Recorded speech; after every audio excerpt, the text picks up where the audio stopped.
Hello, what up? It's Silly City back with the fourth episode of HWY Behind The Recordz. So yeah, last week we finished with like the whole origin story of the HWY before we really regularly posted stuff. So we were doing the gig at the St. Gallen Fest, and after that I was like preparing how to do something or how to build like a community around this like musical vibe. And the idea back then was, and thinking back and also looking back, I don't really know what the whole idea was, but I thought like, if I post a set every week, like that's gonna work out. But yeah, I mean, you have to start something, and that's an important thing, and I'm glad that I started. And this week I'm gonna dive a little bit deeper into the whole, like, what those sets were, what I learned about it, and all that stuff. But before that, I'm just gonna go into some basic major topics that like I've learned within a year, because like I feel like I wasn't that bad when I started like with these weekly sets and everything, but I just feel like the more I practiced, the more sets I recorded, the more confident I got with it, especially like DJing different sets and like just with the whole processes of like finding tracks, creating playlists, how to structure, like what kind of effects you can use for transitions, like what works, what doesn't work. First we're gonna go into that a little bit. All right, just some general things about like creating a set. It takes obviously some time, like you have to find the tracks, prepare everything, the order, see what goes, what is harmonic. But for me, what was like, let's say additional challenge was that I wanted to do different sets every week with like different tracks and also like different genres. This could be quite difficult because like, you have to engage with the genre, like listen to the tracks and everything. And if I'm being honest, like I was lazy, like I have this whole procrastination vibe where I just like do it in the last minute, and then it's how it is. It's also with those videos, like I wanted to prepare them like 1-2 months ago already, but then like things happened, and like I was busy enjoying life sometimes, and and then now I'm doing all those videos in like, I don't know, 3-4 days, or it's just like the recording of it. But it is what it is. And it was also like the same with those sets. I wanted to like already start in 2023 with like preparing the sets, and I'm not sure if maybe I was looking for the tracks and everything for the first 3 sets, but like I didn't really prepare stuff or pre-recorded it. And sometimes then it's just like it was also a reoccurring theme that often when I played the sets, like I listened to the tracks the first time when I was playing them and also recording. But it is what it is, and I think I learned really a lot from it, and I'm gonna recap everything in the end. But like first I'm gonna just go into like the sets. I have bundled them into like a little bit of blocks together to just like see what was the process behind it, what was the idea. And I always try to like have an overall theme or overall arc to the whole sets or something to have a little bit more context. It's not just random sets, but being honest, sometimes they're just random sets. I mean, it is what it is. Then let's just start. While I'm going through the sets, I'm gonna show and showcase some of the sets. I try to take some of the sets that were a little bit more special or have some more context, and also I try to take some snippets that have tracks that weren't flagged from the copyright. Enjoy that, and I'm just gonna talk a little bit about the different sets. I'm gonna start with the first set, which was Baby Steps. And like I said, I didn't prepare that much in the end, and I just wanted to like post it on every Wednesday, and I think I recorded it, and there was like one looking back minor fuck up, but back then it was like the biggest fuck up ever, and how could I do this, I didn't really want to post or promote it, but I was like, you have to do it, because like the next sets are coming, and you can't like be stuck on that, And then I was preparing the next set, which was called Turbo Mountain. Turbo Mountain, which was more indie dance. The first was a little bit more minimal, and those were basically just playlists that I took from like the top 100 from Beatport, from that genre, and like put it back to the live. And yeah, most of the tracks, yeah, I listened to them for the first time and it was a little bit difficult to mix. And the second mix, there was also like a little fuck up, which was back then like a major issue, but like now I think it's also kind of a style. I just like pressed pause out of accident, you know, like I wanted to do something else and then just hit the pause button from the deck that was playing. It was just like one. Yeah, I hit play quite quickly after it, but still for me it was like, no, it's like such a big mistake. And back then, especially the first sets, for me it was like, yeah, if you put the sets up, they have to be perfect, you know, like because this is this is showcasing yourself and what people associate with you. But now after a while, it's just like, yeah, it was like lesson learned. And I feel like a lot of the mistakes that I made in the mixes, like I rarely did them again. It's like, okay, it's just like, I don't know, not trauma-like, but you know, it's just like sometimes you have to make mistakes so you don't make them again, you know. Especially with me listening to the sets a few times, it was like, yeah, you can't do that again. And then you started thinking of ways how you can work around like that or how you could do it differently. Yeah, but the third mix, UK Garage, was basically the first mix that I was like happy with. Well, it was like clean enough, no like bigger flaw or something. Yeah, it was also a short I quite enjoyed, and I found some new tracks that I really liked. So that was really nice. This was like the first time that I was like, okay, this was how I wanted to start with. But then again, I already had 3 sets and I was like, okay, like always going to Beatport for 100, listening to the tracks, putting them in the playlist. It's like quite a lot of work, and doing that every week while still doing other things, like studying and everything. Like, yeah, it can take up time. Sometimes, you know, I'd rather go out and just prepare a DJ set for like the internet. So yeah, it got me thinking, and I just started using like older playlists. So set 4 and 5, which were like I found melodies and bits lost. Those were playlists that I had from the meeting point sessions. Those were more like deep house, darker deep house. For me it was quite easy because I had a lot of cue points already from the tracks because I played at the meeting point.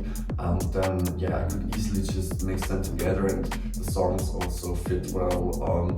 So yeah, those were like just easy sets, and I mean, I like them. I don't think I listen to them that often because they were just tracks I already listened often to, but it's like super chill, nice music. So those were also nice sets. In the week when I was doing like the 6th set or posting the 6th set Grime Wave, basically floating on Grammy together with Fred again and Skrillex, and it was super nice because like it showed how the genre grew, like the whole grime thing, and I really enjoyed it. So that was also nice to see that like a genre I discovered that I like to play, that like it's getting more recognition.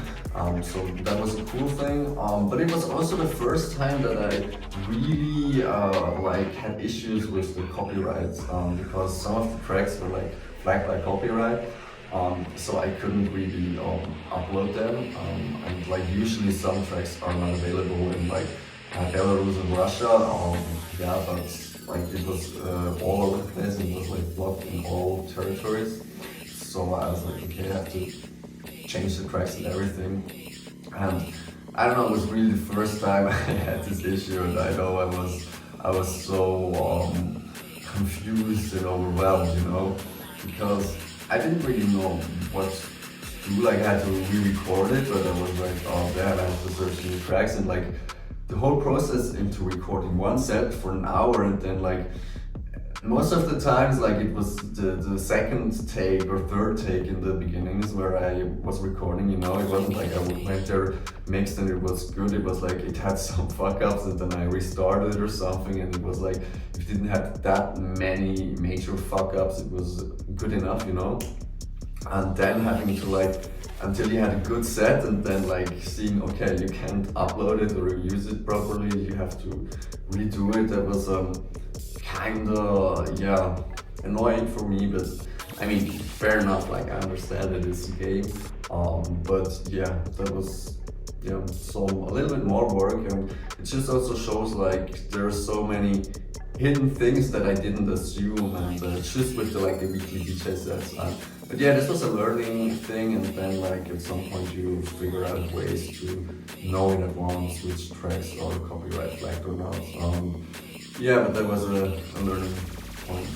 So set number 7 was audio off. Basically the idea behind it was like I posted every Wednesday, and that Wednesday was like Valentine's Day, so I thought like just get some love tracks. But then again, like you may already know, like I procrastinate, so it was like I was doing it last minute. And for really having like a themed set, you really need to take some time, like find the right tunes and maybe like see where are like wordplays or like all that stuff. But I was like too lazy. I was just like, okay, go to the playlist where there's something that is kind of like love-ish or something. And yeah, I don't listen to that much love songs or like electronic love songs, so yeah, I don't think it's that good of a Valentine's set. So yeah, but it is what it is. It was like a idea back then, because it was also difficult to find themes for sets for every week. Like yeah, but this was like an approach to it, and yeah, looking back, cringe. The set after that wasn't cringe, but it was kind of like sell-out-ish, because like I tend to hate a little bit for Afro House, because like, so Afro House is played in the club at like 2-3 a.m. in the morning, and I'm like, no, I need like the 140 techno now, you know, I'm gonna fall asleep otherwise, you know. In the afternoon Afro House, all good, but you know.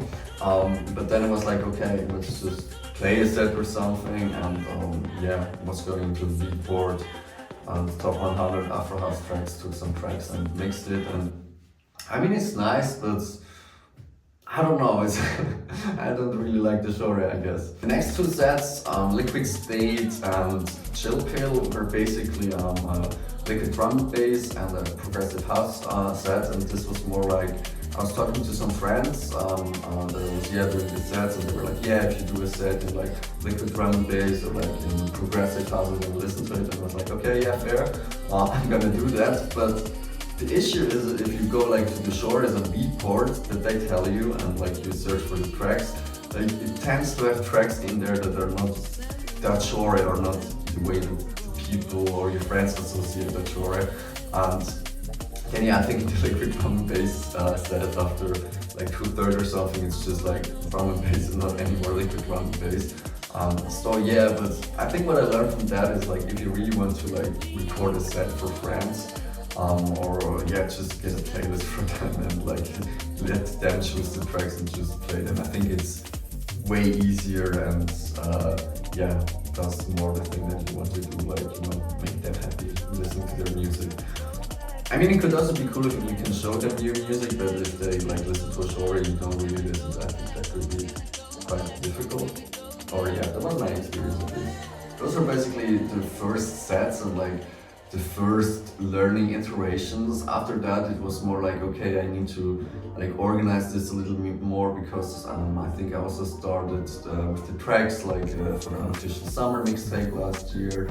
Like this was also like my first steps in producing, so I kind of had to see like, okay, how can I do this differently and like use my time more efficiently, also with the whole set things. And yeah, the first idea was that I already had a set that I recorded, I think in 2023 or something, and it was when I had the set with like 2 CDJs and basically 4 decks in a weird hybrid function way. And I remember it was fun having 4 decks, but it's a little bit difficult to sync it properly. Meaning like I don't really use BeatSync, but I also don't mix by ear, so I use like always the display. I know it's bad, I should change that, but for now it is what it is.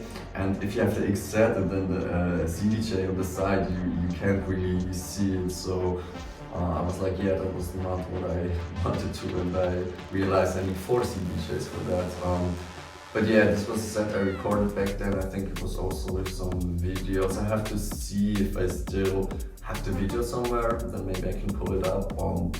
But yeah, I had the set, and then I think I cut it because like at some point it was getting a little bit messy because I was playing too much with all the effects, and I never really intended to like post this, and then I think I just cut it short and yeah, posted this as a PADAWANZ. While I was busy with also like preparing some hip hop sets and like the whole production of the tracks, Rumo, Martin, and Ash also came through to like prepare some sets and record some sets. Sometimes we were just having a DJ night here, and yeah, we recorded the sesh, and they let me like put it up for a set. And that's basically like the next 5 sets. Like the first one was Boomy Nation by Martin, and this was his first set. And I remember I was like, okay, how should I name the set? And I was like, yeah, this was just like a Boomy Nation. I was like, okay, I'm gonna call it a Boomy Nation. Like, yeah. And he was like, okay. And yeah, that's what it is. Like, I don't know, names, like naming things, it's kind of difficult because like you can overthink it way too fast, but for me it's like the more nonsense the better, I think. Or like for that what I do, so I was like, yeah, let's go for Booty Nation. The other sets were like Berliner Bunker from Rumo, and he's always like this more 140 techno sound, which I also start liking more and more. So it was nice to have also sets in that style because I didn't have one before like that. Then Ash also came through with his own unique sound, with bass breaker, with his like bassy sound. So basically Martin was DJing at a restaurant, Italian restaurant called Il Boccone, which later became like a dance bar, you know, they just put the tables away so they could dance, and he was like a resident DJ there, and he played for 3 hours or more sometimes, and then one set he just like recorded and sent it to me, and I like took it apart, or I think he also sent it to me as 3 different files. Maybe he recorded it after the session again, like in different 1-hour sets, and yeah, gave it me to upload. So that was really nice. Thanks again, Martin. And yeah, it was also it was cool because it was like a kind of a genre, like this more chill-ish lounge to dance vibe. He also told me it was kind of a challenge to get like the Italian restaurants into like a dancing vibe, but like I think he did it really well, and like in the 3 sets you really see like the transition. And yeah, it's genres I wouldn't play or look for playlists, and so that was a nice addition. But after the first 2 sets, before the third part came, like I switched up a little because I recorded the hip-hop sets. I prepared like 3 hip-hop sets because, like I already mentioned, like hip-hop was one of the reasons why I started DJing, one of my favorite genres. So I was like, okay, I have to do it. And I think I got this serious because it was like around April. I wanted to post the hip hop sets in April because it's my birthday in April. Yeah, that was that. But if I remember correctly, it was like I just had some Beat Source playlists, but I didn't have like the Beat Source Plus stream subscription, so I couldn't get the intro version. So it was more like, yeah, mixing tracks without the intro versions, which, yeah, it's doable, but a little bit more difficult. But yeah, it was still fun, like just to have the hip hop sets, because most of like the first season of PADAWANZ was like primarily for me, so I could listen to my playlists in a mixed way, you know, and not just like Spotify crossfader. With the hip hop sets, I also started like uploading all the mixes on SoundCloud because a friend told me that like, yeah, he always listens to music on SoundCloud, like why aren't we there? And like back then I was listening most of the time sets on like the Apple TV, and so I was using YouTube primarily. And yeah, I was primarily in the beginning making content for me and my usability, but like the SoundCloud thing was a really nice input, and yeah, it opened also the door to like using SoundCloud more, which is quite a nice tool for music and sharing music.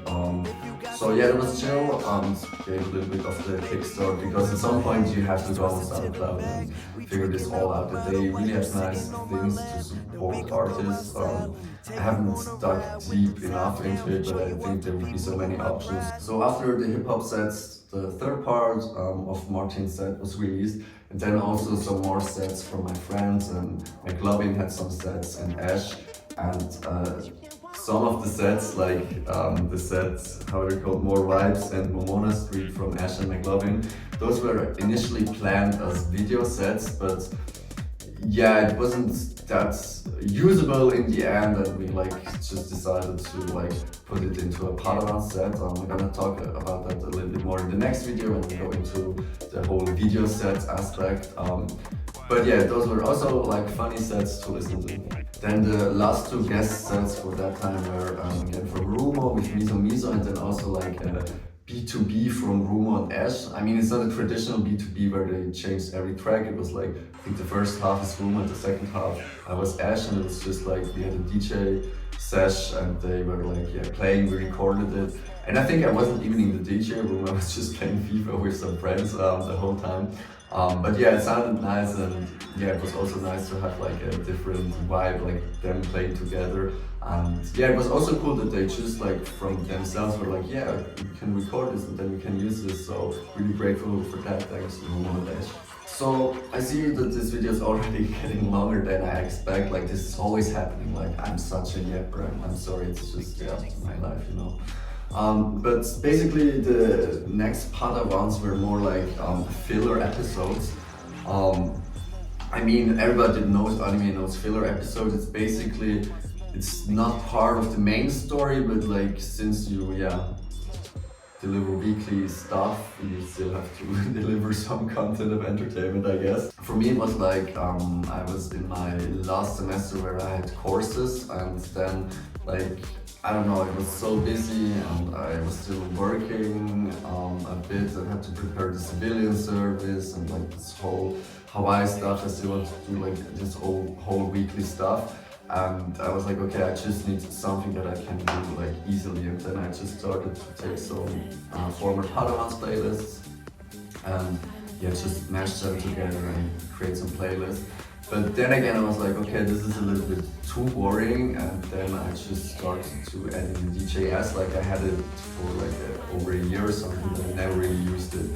And I was like, okay, let's just get some random samples or some samples that I have from Splice. I think most of the samples from those DJ sets were samples that I used also in the tracks of the Unofficial Summer mixtape. Yeah, basically I was just training and doing that, and I can tell you the names and then we can see if you find like the common denominator, what the theme of the names is. So the first set was like Resman Diddler, the second one was Mionelesi, then Regio Samos, Maker Bayfield, I mean come on, Cristiano Ronaldo, and Milian Kvape. So yeah, if you know something about like football and soccer, like those are basically some of the names of soccer players, and just like twisted the first and last names. And I don't know, it's just like my brother and I, we went to a Kendrick Lamar concert like 2-3 years ago, and we were waiting in between the acts. I just remember like just naming football players with like switched up names. I had such fun. Yeah, I was good baked. But yeah, that's that. So yeah, after this whole filler arc, Martin came through with another set. He was like recording a set while I think his friends were playing beach volleyball, and it was Afro House set. So it was always nice to just get some sets to post. For me, it was like, okay, I can chill one more week then. Because like most of the time I had also some other stuff to do, like doing like the tracks or like preparing the video content or like the social media content and all that. I mean, sometimes, you know, uni and like civilian service and live stuff. So yeah, I got to a certain point where it was just like, okay, let's just finish all the content for this year. Like how many more weeks do I have to do this until I have like some mental freedom? During that time also like the whole idea came for doing a winter break. I was like, yeah, if I post like every week, like it's never gonna stop. And I was like, okay, I'm just gonna post until November, I'm gonna chill the whole of December, just like reset, prepare. And what exactly I did during that time, I think we'll come into in a different video. But yeah, for me it was more like seeing a finish line and just like reassessing a lot of things, because I feel like if you just do and you never really get to evaluate and reflect on the things, like you just can move into wrong directions and lose yourself. Lose yourself like in a, sometimes in a good way, but also sometimes in a bad way, because you're just moving a trajectory that's not going somewhere. Like yeah, sometimes better to take a break and some step backs and yeah, readjust your direction. Yeah, like I said, I was really exhausted during that time, so I was just like, okay, let's record all the sets that I can, and I had a lot of sets prepared, like from beat source, some hip hop sets, and basically the first 3 sets, small, medium, high popper, are all old school hip hop sets. And I think they are my favorites Padawan sets of the whole year, like those 3 sets. Because it was just such a vibe. I remember we were at the St. Gallen Fest like a weekend or something before, and we didn't play that year because the friend didn't have like a space, and there was this one corner where they play old school hip hop, and I was just like, yeah, this is vibes. And then I think the next week I recorded the sets. Yeah, after that it was more like, yeah, it's many hip hop playlists from like 2023 when I made the playlist. I just like started on finding some playlists that I could use and make some kind of sense.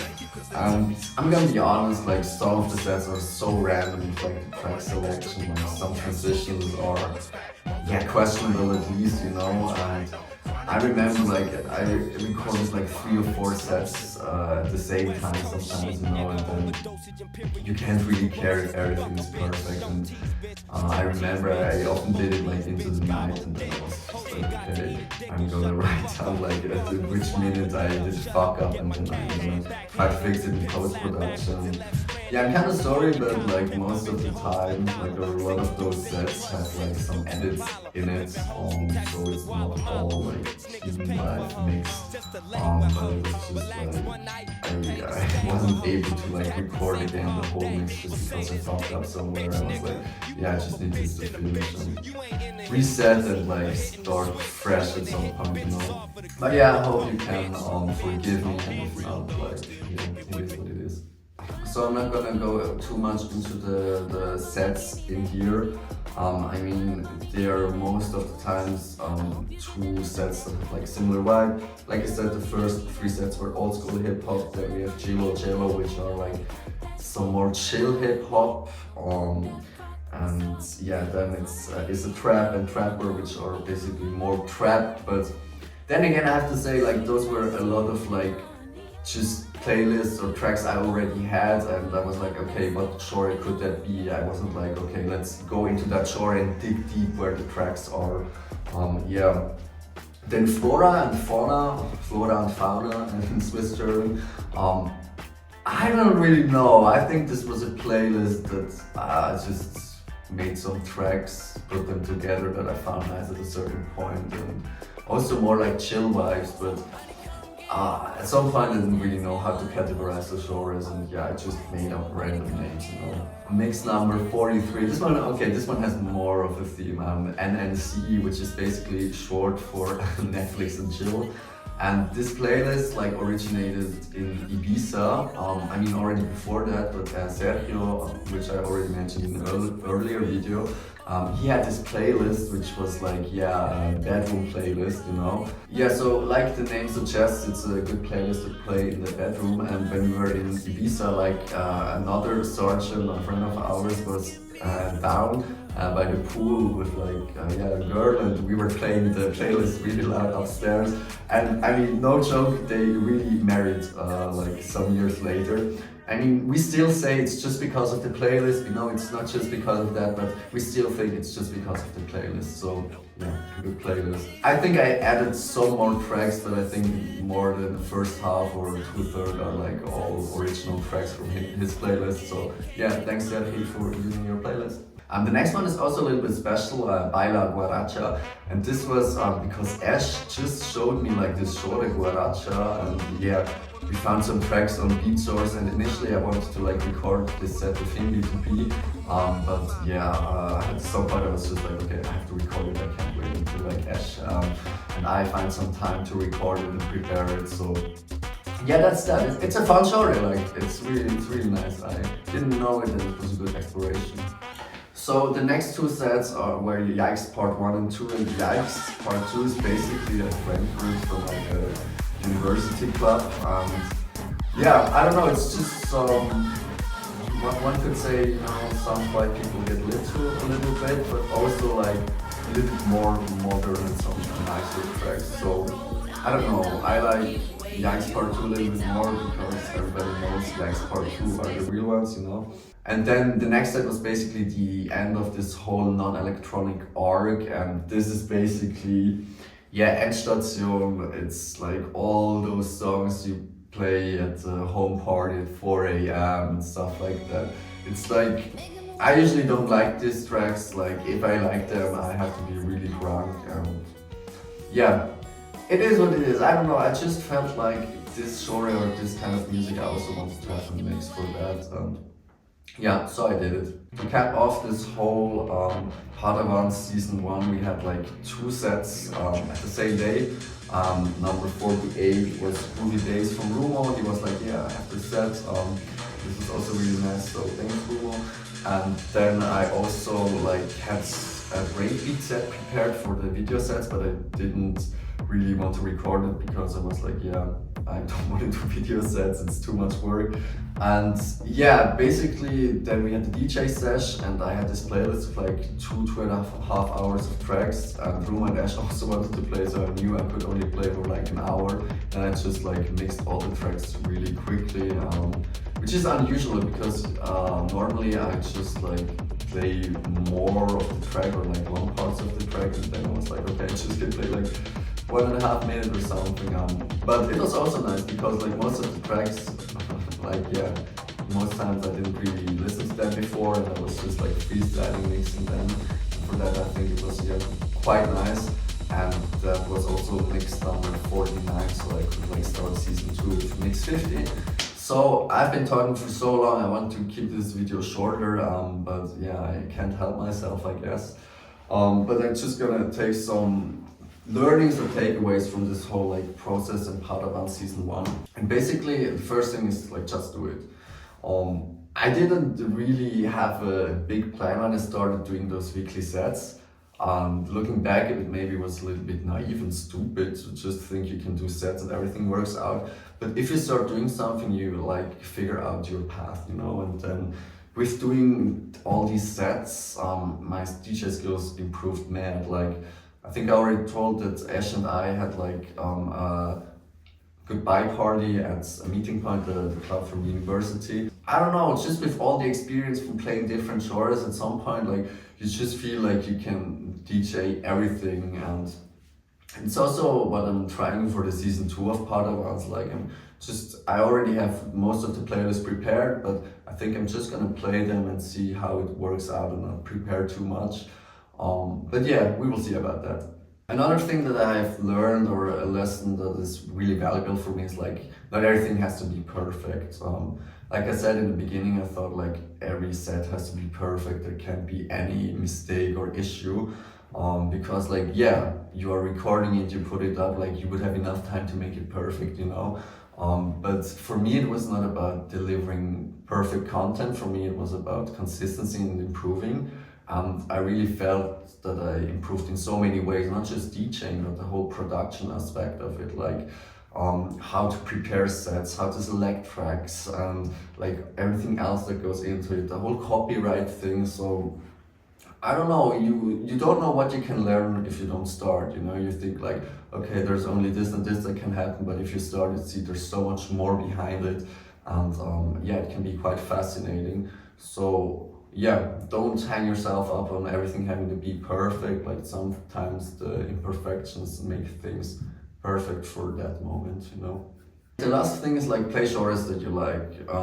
Like I always played diverse music and playlists, but especially now preparing season 2, like I just see that like certain genres, I just don't like the tracks, you know. Like it's nothing bad, like not the track is not good produced or anything, but it's just like the genre doesn't resonate so much with me. Yeah, and then often when I try to just record sets in genres that I didn't like, I just end up procrastinating so hard because like, yeah, I wasn't looking forward to do it. But at the same time, I think it's important to explore tracks or genres that are not the thing you always play, because like it just opens your horizon to like other DJing techniques or different vibes. Yeah, but I think I'm gonna go into that a little bit deeper in a further video where I'm gonna talk about more season 2 of the Padawanz. But yeah, that's it for this week. Again, a longer yet than expected. But yeah, that's just like 1 year of DJing. I guess there's a lot of things that I've learned in that time. And yeah, that's that. I mean, next it's up for Future City to fix that in post-production, but I mean, that's not my problem. I hope it was entertaining. Like, I'm still trying to figure this whole video things out, like with the mix. I think like if I do this on a weekly basis in a year, it's gonna be so much better. But yeah, until then, I hope you all stay healthy, have a nice week, enjoy your life, look after yourself, not only physically, but also mentally. And yeah, see you next week.